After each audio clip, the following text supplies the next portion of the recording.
Hey, welcome to Manila Updates TV.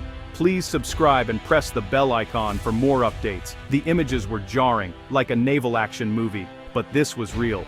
June 17, 2024. 2nd Thomas Shoal, South China Sea. A routine Filipino resupply mission erupted into chaos. Chinese Coast Guard, wielding axes and poles, swarmed Philippine rubber boats. The clash was violent and deliberate, a dramatic escalation. For years, China's assertiveness in these waters simmered, but this was different. This was a physical confrontation. Filipino sailors injured, vessels damaged. Headlines screamed, China's piracy in the South China Sea. Footage went viral. Chinese forces ramming, boarding, confiscating equipment, brandishing weapons. The distant maritime dispute was now a dangerous, tangible conflict. The world saw what the Philippines had warned of for years. Accusations and denials flew. Beijing claimed restraint. Manila described an ambush. Photos of damaged boats and injured sailors, including one who lost a thumb, shocked the public. The two sides' narratives revealed a deep chasm of mistrust. For the Philippines, this was a breaking point. In Manila, President Marcos Jr. met with top officials. The mood somber, resolute. This was no minor scuffle, it was a coordinated, armed assault on a sovereign mission. The old language, harassment, bullying, no longer fit. A new word was needed, one with illegal and moral weight, a word to force the world to see China's actions as more than bullying. The tension was palpable, not just at sea but in the halls of power. The Philippines was ready to redefine the threat. The world was now watching, and the stakes had never been higher. The narrative was about to change. For years, the Philippines used cautious language, harassment, bullying, coercion. These words described China's intimidation, but implied predictability. The June 2024 clash shattered that illusion. Bladed weapons, deliberate injury, this was a new chapter. Philippine Defense Secretary Gilberto Teodoro Jr. called it piracy. This was no slip, it was a calculated move to reframe the conflict. Piracy is loaded with legal and historical meaning. It evokes outlaws, lawlessness, and universal condemnation. By using it, Manila declared China was acting like marauders, not a state. The gamble shocked the world out of complacency. Harassment had become background noise. Piracy is a universal crime. The Philippines aimed to strip Beijing of legitimacy. The Chinese Coast Guard was recast as perpetrators, not police. Language shapes reality. By calling it piracy, Manila defined the event. The world was challenged to see the situation through Filipino eyes. This was no longer a simple maritime dispute. It was illegal violence threatening freedom of navigation and the rule of law. The choice of piracy was a declaration. The old rules were over. The Philippines would no longer downplay the threat. The stakes, and the vocabulary, had changed. The world had to pay attention. June 17th began like any other resupply mission. Philippine Navy personnel set out to deliver supplies to the BRP Sierra Madre, a rusting outpost on 2nd Thomas Shoal. China's goal, sever the lifeline. As the boats approached, they were swarmed by over 8 Chinese vessels.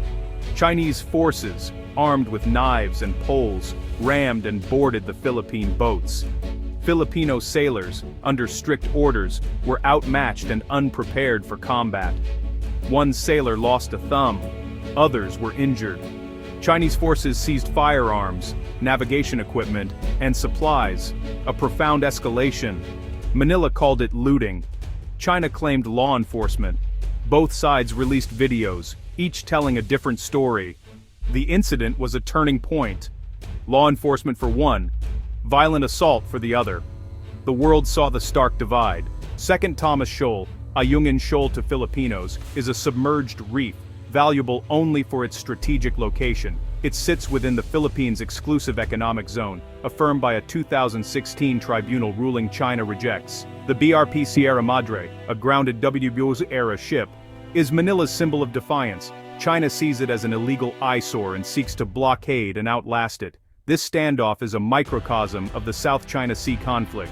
China's claims overlap with several Southeast Asian nations, threatening vital shipping lanes. The fight for the shoal is a fight for the rule of law. If China seizes it by force, it sets a dangerous precedent.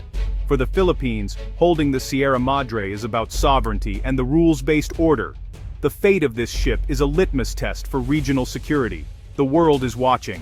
Manila's use of piracy marks a bold departure from its neighbors' caution. Vietnam, Malaysia, and Indonesia have faced Chinese harassment but respond with restraint. They prefer quiet diplomacy, wary of provoking Beijing. The Philippines, under Marcos Jr., has chosen public exposure and strong rhetoric. It's a high-risk, high-reward strategy, betting on international support to deter China. This approach makes Manila the frontline state against Chinese expansionism. The contrast is stark. Others seek stability. The Philippines seeks accountability. The gamble applause abroad, but greater risk at home. Manila's stand has redefined the regional response. The world is taking notice. In international law, piracy has a strict definition: illegal acts for private ends by private ships, outside any state's jurisdiction. The Chinese Coast Guard are state agents, not pirates by the letter of the law. Beijing quickly dismissed the accusation as baseless. So, why use the word? It's a strategic, not legal, choice. Manila isn't trying to win in court, it's fighting in the court of public opinion. Piracy carries moral weight and global outrage. The Philippines is making a moral argument. China's actions are beyond acceptable state behavior. The word grabs attention, delegitimizes China, and puts Beijing on the defensive. Even if not technically piracy, the spirit, violence, theft, lawlessness, fits. It's a narrative weapon to isolate China and rally support. The world understands the gravity of the accusation. The stakes are now global. The second Thomas Shoal incident is classic gray zone warfare. China uses its Coast Guard and maritime militia, civilian in appearance, military in function. The China Coast Guard is the world's largest, heavily armed and authorized to use force. Backed by the maritime militia, these fishing boats are trained and coordinated by the military. Their civilian status provides plausible deniability. This playbook puts the Philippines in a bind: respond forcefully and risk escalation, or do nothing and lose ground. The June incident marked a shift from non-lethal coercion to direct violence. The line between law enforcement and military assault is blurred. Manila and its allies must constantly reassess their response. China's tactics force a dangerous game of brinkmanship. The risk of escalation is ever present. The world is watching the next move.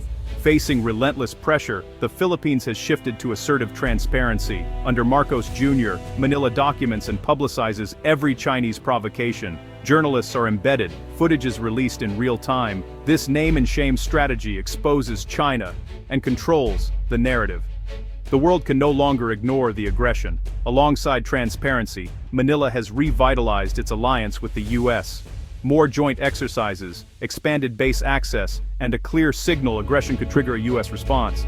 The goal: build a credible deterrent and rally a coalition of like-minded nations. The Philippines leverages information and alliances to level the playing field.